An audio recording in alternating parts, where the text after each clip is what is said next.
তো এই নতুন ব্লগে সবাইকে স্বাগত, এবং এটা দেখতে পাচ্ছ, দেখেই বুঝতে পারছো এটা কোনো একটা মেলার ব্লগ।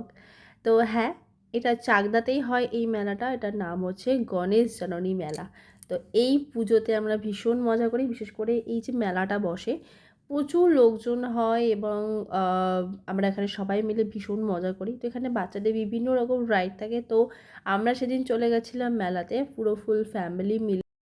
তো সেখানটায় আমরা সবার ফার্স্টে চলে গেছিলাম যেখানে রাইডগুলো থাকে সেখানে। আমার মেয়ে তো মেলায় গেলে সবার ফার্স্টে ওর মানে যেখানে যাওয়ার দরকার থাকে সেটা হচ্ছে রাইড। তো এই যে জাম্পিংয়ের যে জায়গাটা থাকে ও সবার ফার্স্ট এখানেই আগে আসে, আর যার জন্যই প্রথমে মেলায় না ঘুরে আমরা আগে এখানেই এসেছি। তো এখানে ও ভীষণ মজা করে, মস্তি করে, এই সব বাচ্চাগুলো মিলে। কাউকে চেনে না ঠিকই, তবে মস্তি করে প্রচণ্ড। দেখতেই পাচ্ছ তোমরা কত মস্তি করছে। আর সব বাচ্চাদেরকে পেয়ে ও বেশ খুশি হয়, তার কারণ আর কোনো বাচ্চাই বাড়িতে থাকে না, তো বাইরে বেরিয়ে একটু মজা করে। তো এখানে এই রাইডগুলো তোমাদেরকে একটু শো করছি, দেখো। এখানে নাগরদোলা আছে, তারপর ড্র্যাগন মানে ট্রেন যেটা আছে সেই ট্রেন আছে। তো দূরে ট্রেন চলছে। তো আমি একটু সব দিকের একটু ভালো করে ভিডিও করছিলাম, মানে ভিডিও করার চেষ্টা করেছি আর কি। তো আর তার সাথে সাথে মেয়ে যে দুষ্টুমি করছে সেটাও দেখাচ্ছি তোমাদেরকে। তো এখানে রাইড কমপ্লিট করার পরে আমরা ওখান থেকে বেরিয়ে আসি, এবং আরও কিছু রাইড যেগুলো আছে ও চড়বে। জাম্পিং আরও একটা জায়গা আছে জাম্পিংয়ে, তো সেখানেও ও চড়বে। তো আমরা বেশ মেলাতে গিয়ে খুব মজা করি, তার কারণ এই মেলাটা বছরে একবারই আসে, আর এটা শুধুমাত্র চাকদাতেই হয়।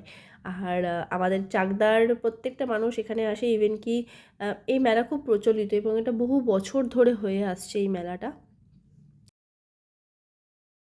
তো যার কারণের জন্য আমরা মেলাতে মোটামুটি লোকে মেলায় কোনো দূরে মেলা হলে একদিনই যায়, কিন্তু আমাদের এই মেলাতে আমরা 2-3 দিন হয়ে যায় মেলাতে ঘোরা, কেননা চাকদাতেই যেতে হয়। আর এই বাচ্চাদের বায়নাতে চলে আসি। এই যে এখানে হচ্ছে আমার ভাই আর আমার মেয়ে দুজন মিলে করা উচিত, কারণ ওরা বাড়ি থেকে এসব করতে পারে না, এই মেলাতে গিয়েই তো এই হচ্ছে গল্প। আর তারপরে আমি নাগরদোলা দেখছিলাম। আমি একবার নাগরদোলা চলেছি, মানে প্রচণ্ড অ্যাডভেঞ্চারের ব্যাপারটা তো আছে, কিন্তু প্রচণ্ড ভয় লাগে যখন ওপর থেকে নিচে নামে। তো আমি শুধু ভিডিও করেছি, ওঠার আর আমি চান্স নিইনি, তখন প্রচণ্ড ভয় লাগে আমার, যার কারণের জন্য আমি উঠিনি। আর সবথেকে বড় কথা, কেউ পার্টনার নেই যে আমার সাথে কেউ কোনো পার্টনার থাকবে যে কিনা আমাকে সাথ দেবে। তো এরপরে এখানে ছিল ব্রেক ড্যান্স। এটাও চড়তে বেশ মজা লাগে, কিন্তু যাদের মাথা ঘোরার প্রবলেম আছে তারা কিন্তু একদমই উঠো না, প্রচণ্ড মাথা ঘুরবে। যখন তোদের থামাবে না প্রচণ্ড মাথা ঘোরে, কোন দিক থেকে কোন দিক চলে যায়, কোনো কার গায়ে গিয়ে পড়লাম মনেই থাকবে না, মানে তুমি নিজেকে কন্ট্রোল করতে পারবে না।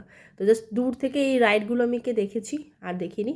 তারপরে আমার মেয়ের বায়না, ও এখন এই ড্র্যাগনে মানে এই ট্রেনে উঠবে। তো ওর বাবাকে দিয়ে আর আমার ভাই আর আমার মেয়েকে দিয়ে উঠিয়ে দিয়েছি এখানে। আমি আর যাওয়ার কোনো প্রয়োজন মনে করিনি, ওদেরকে এই উঠিয়ে দিয়েছি। এই তো ওরা বেশ মজা করেছে এখানটায়, কেননা এই রাইডগুলোই ওদের মেন অ্যাট্রাকশন, যে বাচ্চাদেরকে নিয়ে যাওয়া মানে ওরা রাইড। তো রাইডের পেছনেই অনেকটা সময় চলে যায়, যখন আমরা আমাদের ফ্যামিলিরা যারা যারা গেছিলাম, কাকিমা বোন সবার সাথে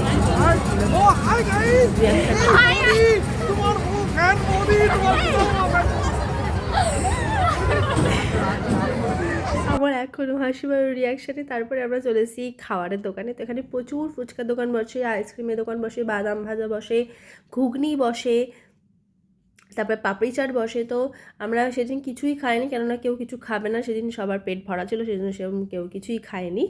আর আমরা হেঁটে এখান থেকে চলে যাচ্ছিলাম অন্যদিকে, যে মেলার দিকে যাচ্ছিলাম। তো মেলায় যাবো করে তো এই চলে এসেছি আমরা প্রথমেই মেলার যে দোকানগুলো, খেলনার দোকান, বিকজ বাচ্চাদেরকে নিয়ে এসেছি, খেলনার দোকানে না আসলে কি কখনো হয়। তারপরে ওরা যা যা কিনে সেগুলোকে কিনে দিলাম। এই দেখা কিনিডি দেখা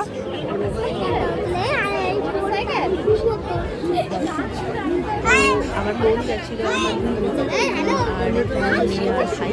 তো তারপরে সবার লাস্টে আমরা কিছু জিলিপি নিয়ে এসে বাড়ি চলে এসেছি। তো এই ছিল আমাদের মেলার ব্লগ।